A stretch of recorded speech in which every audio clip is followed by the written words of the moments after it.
Bonjour et bienvenue dans cette vidéo consacrée à la perpendicularité.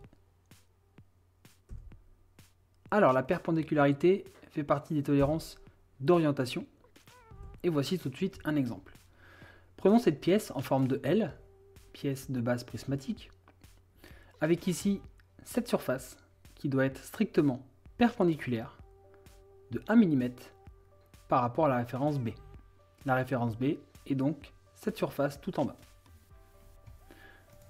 Remplissons le tableau de tolérancement. On commence par le symbole de la perpendicularité, qui est donc une spécification d'orientation. C'est donc une perpendicularité. On extrait le dessin de définition, du moins une partie, ici, celle qui nous intéresse. Et on commence tout de suite par les éléments non idéaux. L'élément tolérancé. Ici, la flèche indique une surface, c'est donc unique, une surface nominalement plane. L'élément de référence, ici symbolisé par le triangle noir, c'est cette surface. Il n'y a qu'une référence, elle est donc unique, et c'est une surface nominalement plane. On appellera la surface B.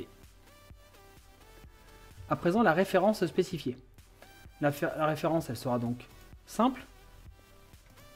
Ce sera donc le plan B, un plan parfait, associé à la surface repérée B, tangent du côté libre de la matière avec le critère min-max. Donc ici, c'est un plan parfait car on est bien dans la partie éléments idéaux. À présent, la zone de tolérance. Donc pour un élément tolérancé d'une surface nominalement plane, la zone de tolérance, elle sera simple. Ce sera donc deux plans parallèles distants de 1 mm.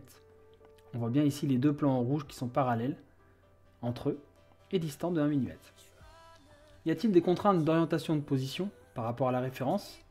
Oui. Ces deux plans parallèles doivent être strictement perpendiculaires à notre référence B. Condition de conformité, l'élément tolérancé doit se situer tout entier dans la zone de tolérance. C'est-à-dire que notre élément, ici, tolérancé, cette surface, doit se trouver à l'intérieur de la zone de tolérance composée de mes deux plans séparés de 1 mm. À présent, on va comparer la planéité avec la perpendicularité pour voir que la perpendicularité est beaucoup plus contraignante que la planéité. On va prendre pour ça un premier exemple d'une planéité de 0,6 par rapport à cette surface. Alors, prenons cette pièce, avec ici une surface qui sort d'usinage, avec ses défauts. Est-ce que la planéité est respectée? Eh bien si cet élément tolérancé se trouve entre deux plans parallèles séparés de 0,6 mm, alors dans ce cas-là, la planéité est respectée. Qu'est-ce qui se passe si cette fois-ci, cette surface tolérancée, elle est inclinée?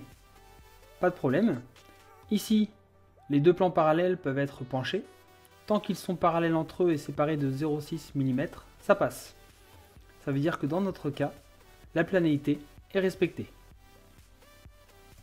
Voyons ce qui se passe maintenant dans le cas d'une perpendicularité. Ici, on a toujours la même surface, avec une perpendicularité de toujours 0,6 mm par rapport à B. La référence B ici.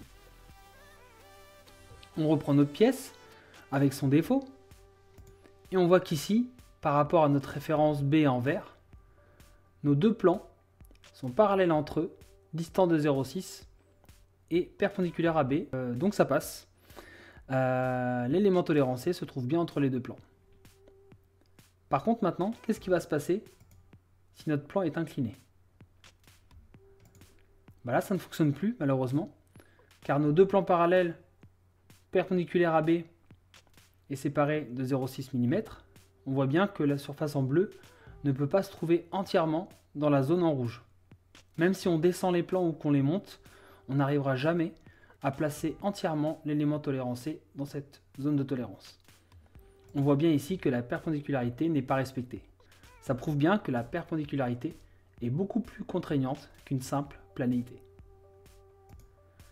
Voilà, ce cours est maintenant terminé. Merci de l'avoir suivi. À bientôt.